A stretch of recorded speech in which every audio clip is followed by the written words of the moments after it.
What did we learn, if anything? That's the only way I can think to start this Monday edition of the Podcast Daily, because it did not seem like, as Ohio State starts to turn the page, and they will be playing in the Cotton Bowl against Missouri, but their transfer portal is open for business both ways. You have National Signing Day approaching in a couple of weeks, and potential coaching staff adjustments that must be made for Ohio State. All of that going on at once, and Bill Landis, there weren't a lot of specifics about how Ohio State might want to proceed there. Pretty vague. Yeah, and that's probably being generous. There just wasn't a whole lot there. I want your opinion on this. So I was talking with Berm on Sunday, and I said to him, Ryan Day could curry a whole lot of favor if he just walked up to the podium before taking any questions said, we're moving on from Parker Fleming. James Laurinaitis has been elevated to full-time linebackers coach. And he didn't do that. Do you think he should have done it? Yeah, 100% I do. I mean, I honestly, I said this on Snap Judgments on Sunday afternoon, that Ryan Day press conference to me felt like a missed opportunity for him to reset and move forward. It will not fix that Ohio State lost the game, but the preparation to start building momentum for that could have easily started 8 days after that loss. That is Bill Landis, and I'm Austin Ward, and this is the Podcast Daily. And that has to be where it started. And I really thought, we were talking about this last week, once the opportunity for the coaching staff to go back on the road presented itself for recruiting, that's a natural transition. All right, Parker, your services are no longer required for that. You're not going on the road, and we need James Laurinaitis. Ohio State needs James Laurinaitis to go do that. And that seemed obvious. They're not playing for a college football playoff. I don't see any sense of keeping this staff in place through the end of the month. The coaching carousel is spinning.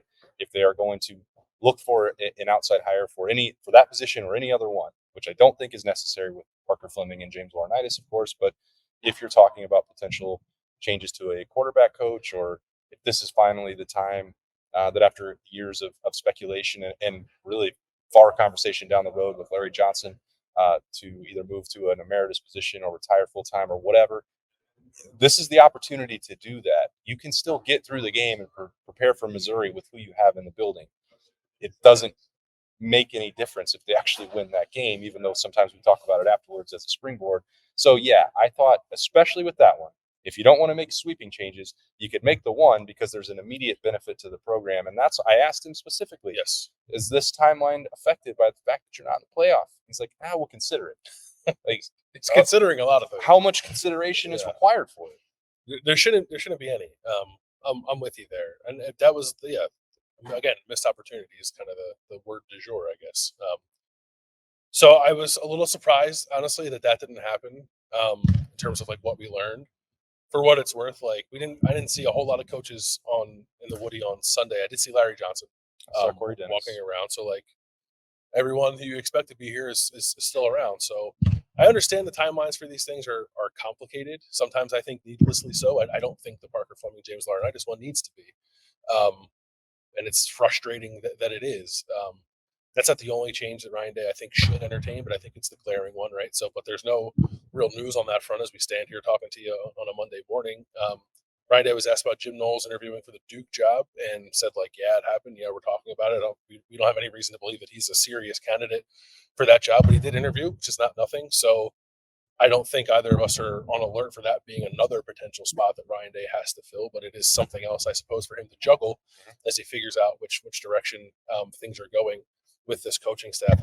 I think it just needs a little bit of a brush up, right? Just 3 straight losses to Michigan, however you think they happened, clearly is not good enough. Clearly doesn't meet the standard. They've not won a Big Ten title. They've not won a national title. Things need to change a little bit. Not wholesale burn the building down, but I think you need to get some new voices in here and think about the structure of your staff. And it's not to say that Ryan Day's not thinking about that, but with an opportunity to kind of let us in on some decisions that might have happened in that regard, we did not get much of that on Monday or on Sunday. Excuse me. Yeah, I really should have just said this is what we didn't learn about Ohio State and the new questions we have, because Ryan Day was asked about in the list of pecking order, you had coaching staff, and then you had 6 or 7 questions about Kyle McCord, and he had an opportunity to perhaps more forcefully stand behind Kyle McCord and the work that he did through 12 games, the starter this year, 13 overall in his career, and he did not do that. He was asked specifically about the interest in a transfer portal quarterback, and I think he lumped them all in together. It's well, if there's a clear opportunity to upgrade will evaluate that. I still think that the window for that would be very limited and very small for Ohio State, given that they also have Devin Brown and Lincoln Kienholz in here. Talked about the month ahead. Like, well, it's going to be a competition, and they all get a bunch of reps, and then we'll see what happens. And it's been more of the same. So maybe that's something that you can read between the lines and think that there's a slightly diminished or dramatically diminished opportunity that Kyle McCord remains a starting quarterback, which I know that you asked about. Yeah, so I asked kind of two questions. One, did Ryan Day feel like they got the level of quarterback play they need to succeed? And he took that and went broader with it and just said, like, when you don't beat Michigan, you reevaluate everything, which is like not an answer to that question. So I tried to follow up with, as you stand here today, do you think Kyle's your starter for 2024? And he said he wasn't really ready to answer that, which is probably a fair response to that question. Yeah.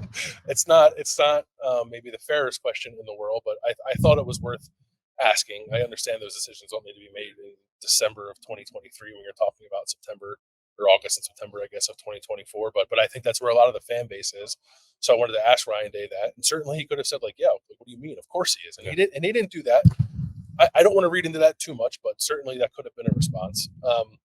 I do think, like, for the first time, really, Ryan Day made reference to Kyle McCord's ankle injuries, more than one, and how that might have impacted his play this year. And I don't think he made it as a means of excuse making. I actually thought that was more like that, combined with, we're going to give potentially Devin Brown and Lincoln Kienholz some opportunities in bowl prep. Like, I took that a little bit as like the door being opened that perhaps like Kyle McCord might not even be healthy enough to play in the Cotton Bowl, and maybe it is a little bit more of a showcase for the backup quarterbacks and what amounts to an exhibition. Yeah, with what I was told were two grade 2 sprains, both the left and the right ankle for Kyle McCord. The second, so we'd seen the left ankle taped since Notre Dame, and that injury that he played through, and then he got hurt on that play that we've talked about right before Minnesota, right before halftime. That was the right ankle that then got hurt. Bill and I were like, oh, well, both ankles are now taped. Those were grade 2 sprains.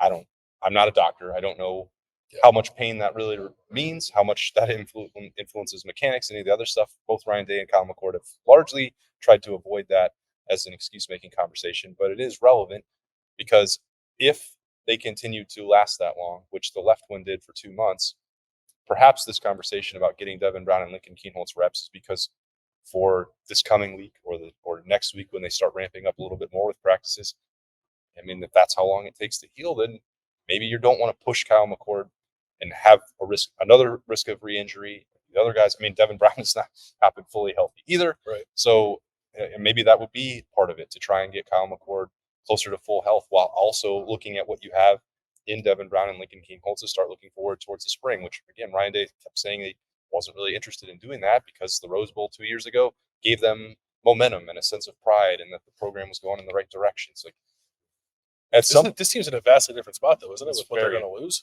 It's very different. Yeah, it's not. I mean, I respect the comparison, I suppose, but like, this roster is going to turn over, we think. Potentially not, but more than likely in a fairly significant way. Like, obviously at receiver, certainly with a couple of key spots on defense. Like, it's not, you're not, I don't think Ohio State's going to go to the Cotton Bowl and throw a bunch of guys out on the field who have played the majority of the snaps this year and are going to come back and play the majority of the snaps next year. That's what makes this, I think, very different from that Rose Bowl game, and why I don't think Ohio State should treat it like any way in the same way as that Rose Bowl game was treated. This should be a showcase, whatever, try out, whatever you want to call it, for the guys who are going to have to step up and be key contributors for this team next year. And that, I don't remove Kyle McCord from that conversation, but I also don't think the level of quarterback play this year was good enough that, like, he should definitely be the starter next year. So if there's a way to probably not a way to let all three play, but maybe there's a way to, like, Kyle, you got to get healthy and then come back raring to go for what's going to be another quarterback competition. And in the meantime, we're going to let Lincoln and Devin play in the Cotton Bowl and see if we might have anything with those two guys. And maybe the answer is you don't, but at least you have the opportunity to take advantage of. Yeah, I think that's it. None of us know what that would look like on the 29th against Missouri for Devin Brown or Lincoln Kienholz, but the way that those guys have been talked about, the opportunity to let Lincoln Kienholz attempt passes in a game that CJ Stroud, for example, did not have, and he was the backup. I don't think that's nothing. And there is now, let's scrap the one, let's say a 12-game full season sample of work to evaluate for Kyle McCord. I don't think the Missouri one would be significant for him.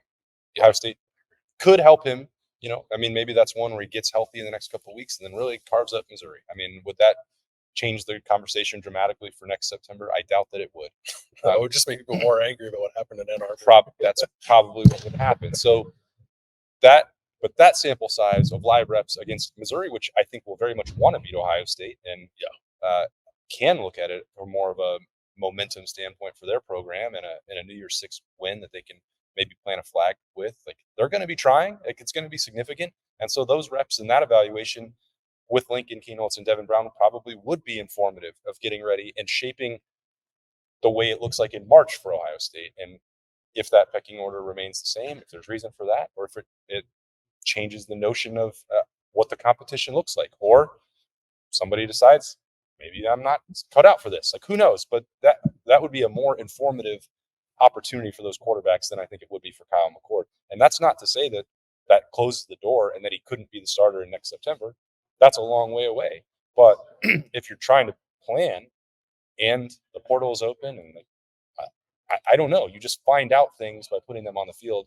And since this game doesn't count beyond that, I think that's another situation that has to be strongly considered. It's a fact-finding mission. That's what the Cotton Bowl is. Go explore. Which I'm sure the Cotton Bowl loves to be described as. I guess maybe the biggest takeaway there is, like, there were various opportunities for, like, Ryan Day to slam the door shut on any of this speculation, and he did not do that. Which doesn't mean that what we're speculating is definitely going to happen, but certainly leaves the door open for it, which is an interesting storyline to follow, I think, as we get closer back. Yeah, I mean, I guess that's where my vote is. I'd like to see live action for Lincoln Kienholz and Devin Brown in that game. That's just where I'm at. Transfer portal is open today. I'm not sure that's really kept anybody from making their decisions public to this point. A handful of Buckeyes already in there. Evan Pryor joined that list on Sunday. You had Amari Abor, Cameron Martinez, and who else is officially announced in there? Victor Cutler after his 1 year stop. So we expect that there will still be a couple more coming for Ohio State. To be candid with you, they have to if they're going to be adding through the portal. Yeah, the math doesn't add up. It doesn't add up. There's going to be some movement here, and both ways, right? It's not only clearing space for the guys who are already committed. Like, they're going to add guys via the transfer portal, we assume, at a couple of key positions of need. I think Ryan Day did not talk about those positions when we spoke with him on Sunday. I think we speculated a little bit last week on what those positions could be. There's not a whole lot of clarity there, other than we know they've offered a couple of defensive linemen, and I think there'll be more to add to that list as the portal opens up. We see who all ends up in there on Monday and the rest of this week. I do expect them. I don't know. I guess I don't know. Do you expect them to be more or less aggressive than they were last year? I have found this discussion and evaluation to be fascinating. Who determines if you're being aggressive or not? Because I know, but I would argue that Ohio State and Ryan Day have been consistently aggressive, because when they have felt a need, they have attacked it. Now, they've come up short, most notably last year with offensive linemen. They put themselves maybe in a bad spot because they didn't pursue to the level of aggression, which breeds money, to get a tackle last December. Now, they still wound up attacking it and getting the best one that was available to them in May. And I would say that they were rewarded over the course of the year by the way Josh Simmons played and improved. So I'm never sure what that actually means, because I don't feel like they just consistently sit back and say, you know what, we're totally good here. We're not even going to listen or talk to other guys. I think that's right. They don't Dabo it. No, that's never been the case. Like, even if it's obvious, and you made this point last week on the message board at ohiostate.rivals.com, going after Justin Fields may be obvious, but landing him is the most aggressive move you can make. Getting a Trey Sermon, Jonah Jackson going on down the road. I mean, Ohio State has not been unwilling to use the portal, and Davis Igbenogson was a huge addition. Yeah, just last year they hit on a couple of them. Now, we thought in December of last year that Jahad Carter was an aggressive and valuable pickup, and that didn't wind up necessarily being the case. But I don't feel like they're unaggressive, and that's what so it's hard for me to figure that. Like, does that mean that they take someone from every single position, regardless of what the roster looks like? I think that would be blind aggression and stupidity. Yes. So I know that wasn't the question that you were asking, but I have a hard time figuring out how to truly tell that they're not, because to me, I think that they actually are. Fair. And actually, I think it's well stated, and I agree with you. So I guess what I'm trying to do is like give people what they should expect. Like, Yeah. what should they expect from Ohio State in the transfer portal this year? Is like a couple spots, right? They're gonna eye like a defensive line. Clearly, we think they're gonna maybe look at a tight end. I think probably they have to. Um, Linebacker, I know, was a position that the Berm has mentioned, and then that could be it. Like I think they probably need to look at offensive line too, if anything else for depth purposes. Now that you're losing Vic Cutler, you're going to lose Matthew Jones. He's out of eligibility. There could be a couple other moving pieces at that position with guys who've just been in the program for a long time that haven't played a whole lot, like Trey Lure walked on senior day, for instance. So I think they're going to have to replenish some bodies there. But I also don't think it's out of the question to look for starter level players on the offensive line, if anything, to foster competition. So I think it'll be active. I think it'll be as active as it was last year. Last year felt like maybe the most active they've been. Yeah, if that's a better way to put it, to not say that like it's not that they weren't aggressive or active in the past, but last year might have been the most active they were, and I think this year could feel similar. Yeah, if the question is the volume going to be larger, I would say probably so. And but the only way that you can get to that point is if your roster allows it by people that are departing. I think that Evan Pryor is an example of this, and we don't know what Chip Trayanum's decision is going to be, Mayan Williams' decision is going to be, Travion Henderson's decision is going to be. But if suddenly you're in a situation where that entire room is turning over, and Dallin Hayden is all that's left standing, well, then that's a different spot that you may have to attack that you didn't anticipate as we stand in here on a Monday morning. There are a couple. Oh, I shouldn't say that, but like running back does stand out as a position that could quickly go from like, oh, we have a lot of guys to no guys. We have Dallin Hayden and 2 freshmen coming in. So yeah, that it does.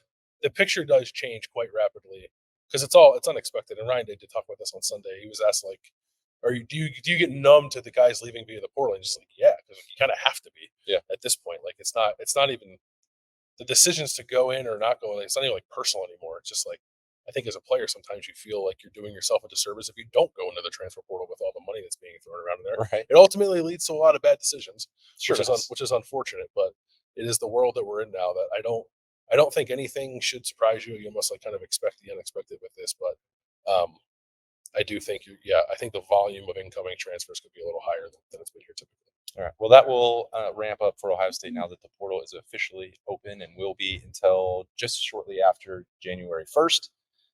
Signing day approaching in a couple of weeks, and then looking at what is sure to be at least one, I guess we have to knock on wood, will be at least one, possibly multiple coaching moves as we look at what happens in the month ahead for Ohio State. This is the start of that. There is still one more game to be played. That will be the Cotton Bowl against Missouri on December 29th down there in Texas. So, of course, we'll have all the coverage that we can bring you until then with everything else going on in the podcast daily. That's Bill Landis, and I'm Austin Ward. We'll talk to you later.